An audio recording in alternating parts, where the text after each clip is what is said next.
The first time I realized something was wrong, I was standing in the driveway of the house I had inherited from my uncle, staring at a lock that no longer fit my key. 8 days earlier, the key slid in without trouble. Tonight, the door wouldn't budge. Before I could try again, a woman in a red blazer appeared on the sidewalk, her phone camera raised like a weapon. "Residents of Willow Creek, this is video number 9, she announced, her tone dripping with authority. "Observe the unauthorized occupant, attempting forced entry." That was the moment I learned who really ran this neighborhood.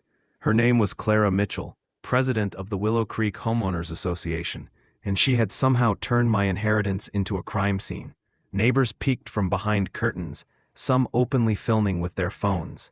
Clara smiled, like she was hosting a television show. I felt my face burn with humiliation as I crawled through the kitchen window just to get inside my own home. Groceries spilled across the tile as I landed awkwardly. Through the glass, I could still see Clara's rehearsed smile. She'd planned this moment. I could feel it.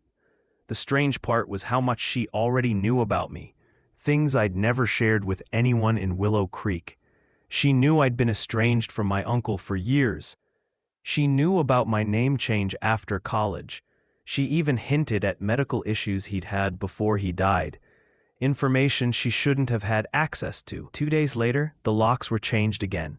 This time, Clara arrived with 2 HOA board members in tow, flashing a badge that looked suspiciously homemade. "County compliance inspection," she announced loudly enough for the neighbors gathering outside. "Potential biohazard contamination." She photographed expired milk in my fridge, as if it were radioactive waste. She scribbled on a clipboard with performative flair. By the end of the afternoon, she declared my property sealed pending verification. When I demanded proof, she smiled and produced a folded notice stamped with an official-looking seal. From across the street, it looked real. Up close, it was theater. That night, I called the only person I trusted, my sister, Lauren. She was a paralegal downtown, sharp with records and filings. "Slow down," she said over the phone. "Clara Mitchell can't legally seal a property. HOA presidents aren't government officials." I told her everything. The lock changes, the staged inspections, the demand for my uncle's death certificate. Lauren promised to come over in the morning with her laptop. When she did, she wasted no time. Sitting at my kitchen table, she tapped through county databases, her brow furrowing deeper with every screen. "There's no death certificate on file for Uncle George," she finally said. I froze. "What do you mean?" "I have the document right here." She examined the paper I pulled from a folder. "This number isn't even formatted correctly. I don't think this is real." The room spun around me. If my uncle's death certificate was fake, then what had really happened to him? Lauren didn't stop there. She dug into HOA records and uncovered something that made my blood run cold. George Parker, my uncle, was listed as the founding president of Willow Creek HOA, and right below his name, in small print, Clara Mitchell was listed as his secretary. It got worse. In the back pages of the filing, Lauren found a section marked Federal Cooperation Agreement. My uncle had apparently been working with investigators just months before he died. Lauren looked up at me with wide eyes. "I don't think Uncle George died of natural causes. And I don't think Clara just wants your property. I think she's covering something much bigger." We decided to search the house systematically. In the basement, behind a wall of storage boxes, I noticed a bookshelf slightly out of line with the concrete wall. Together, we pushed it aside and revealed a hidden door. Behind it, we discovered an office frozen in time. Legal books lined the shelves.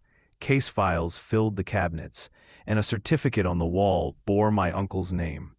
George Parker, Esquire, Elder Rights Specialist. Lauren rifled through folders while I stood in stunned silence. Uncle George had been a lawyer. He'd investigated elder exploitation cases, focusing on HOA abuses, and his most recent files centered on Clara Mitchell. Inside a folder marked Primary Subject, we found surveillance photos, sworn statements from elderly residents, and evidence that Clara had orchestrated fraudulent property transfers in multiple neighborhoods. 12 victims, at least. Some of them had lost everything. Lauren's voice shook as she read. She targets seniors, declares fake violations, then forces them to sign over deeds. And she's been doing this for years. My stomach dropped when I realized what this meant. Clara hadn't just staged a little neighborhood drama. She was part of a criminal operation, and my uncle had been investigating her before he vanished. The next evening, while we were still reeling, a black SUV pulled up outside my house. Clara stepped out with two men in suits, striding toward the front door. Lauren and I scrambled out the basement window, clutching the most damning files. From across the street, we watched Clara enter my home, her voice carrying through the open window. "Yes," she said into her phone. "He found the office. The investigation is compromised. Accelerate the timeline." That was the moment I understood. This wasn't just a property dispute. It was war. Lauren reached out to a contact she'd once worked with at the district attorney's office. He referred us to someone higher, an FBI agent named Ramirez, who agreed to meet us in a coffee shop parking lot. When Agent Ramirez saw the files, his expression hardened. "Your uncle has been our key witness for months," he said quietly. "George Parker isn't dead. He's alive, in federal protection. But Clara suspects the truth, and if she realizes he's cooperating, she'll activate her network's contingency plan. That usually means witnesses disappear permanently." The words hit me like a freight train. My uncle, alive, hidden away because of the danger this woman posed. Ramirez explained the bigger picture. Clara wasn't just a power-hungry HOA president. She was one of 12 regional managers in a criminal enterprise called Operation Evergreen. Their specialty was elder fraud through community associations. They forged documents, laundered money, and silenced anyone who threatened them. "Tomorrow's HOA meeting is our chance," Ramirez said. "She thinks she's going to humiliate you publicly and claim the property. Instead, we'll record her confession and move in." Lauren squeezed my hand under the table. "We'll do it." I wasn't so sure. Being bait for a federal sting wasn't exactly on my bucket list. But by then, I didn't have a choice. The next night, I walked into the Willow Creek clubhouse with 45 of my neighbors already seated, buzzing with anticipation. Clara stood at the front like a prosecutor ready for trial. She had a projector, enlarged documents, and that same smile she always wore when she knew she was winning. "Good evening, neighbors," she began.